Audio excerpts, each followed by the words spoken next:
The Lion, the Witch, and the Wardrobe, Chapter 8, Part 2. "So I've known good dwarfs," said Mrs. Beaver. "So have I, now that you come to speak of it," said her husband, "but precious few, and they were the ones least like men. But in general, take my word for it, when you meet anything that's going to be human and isn't yet, or used to be human once and isn't now, or ought to be human and isn't, you keep your eyes on it and feel your hatchet. And that's why the witch is always on the lookout for any humans in Narnia. She's been watching for you this many a year, and if she knew there were 4 of you, she'd be more dangerous still." "What's that to do with it?" asked Peter.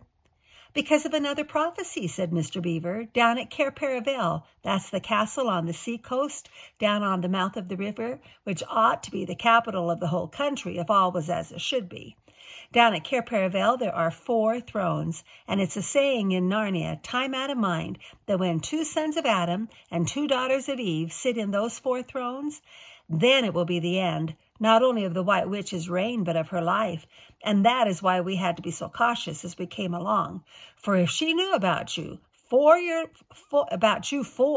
your lives wouldn't be worth a shake of my whiskers." All the children had been attending so hard to what Mr. Beaver was telling them that they had not noticed anything else for a long time. Then, during the moment of silence that followed his last remark, Lucy suddenly said, "I say, where's Edmund?" There was a dreadful pause, and then everyone began asking, "Who saw him last? How long has he been missing? Is he outside?" And then they all rushed to the door and looked out.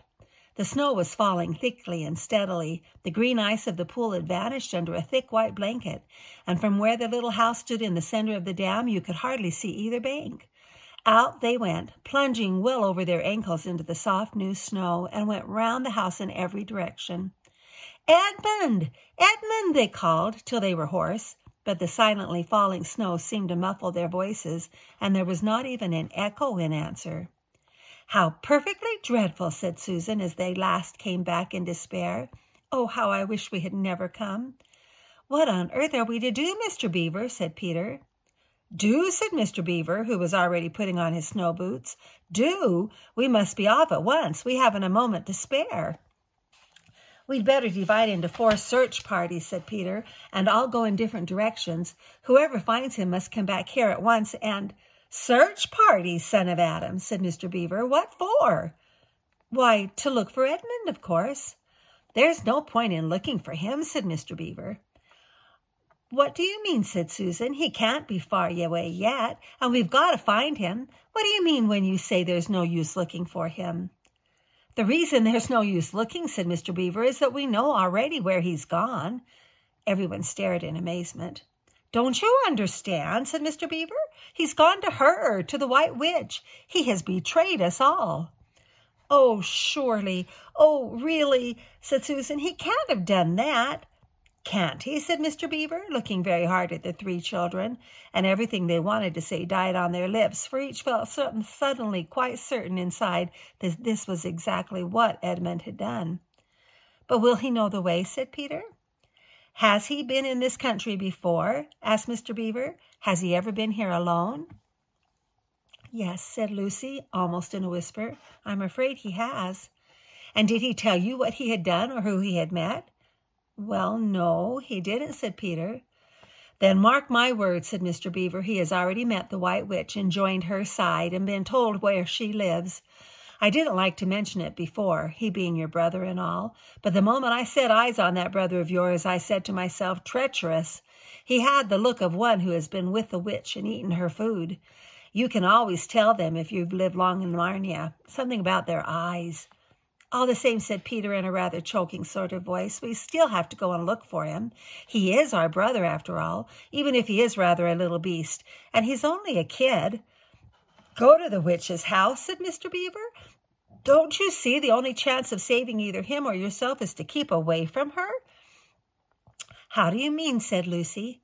"Why, all she wants is to get all 4 of you. She's thinking all the time of those 4 thrones at Cair Paravel. Once you were all 4 inside her house, her job would be done. And there would be 4 new statues in her collection before you had time to speak.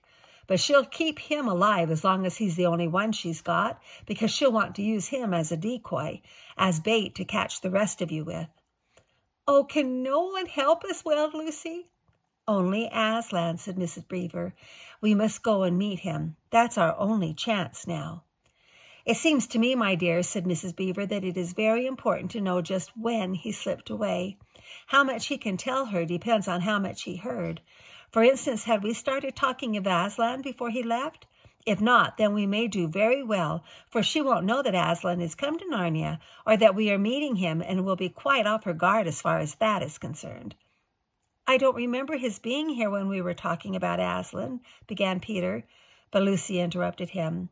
"Oh, yes, he was," she said miserably. "Don't you remember? It was he who asked whether the witch couldn't turn Aslan into stone, too." "So he did, by Jove," said Peter. "Just the sort of thing he would say, too." "Worse and worse," said Mr. Beaver. "And the next thing is this. Was he still here when I told you that the place for meeting Aslan was the stone table?" And, of course, no one knew the answer to that question. "Because if he was," continued Mr. Beaver, "then she'll simply sledge down to that direction and get between us and the stone table and catch us on our way down. In fact, we shall be cut off from Aslan." "But that isn't what she'll do first," said Mrs. Beaver. "Not if I know her.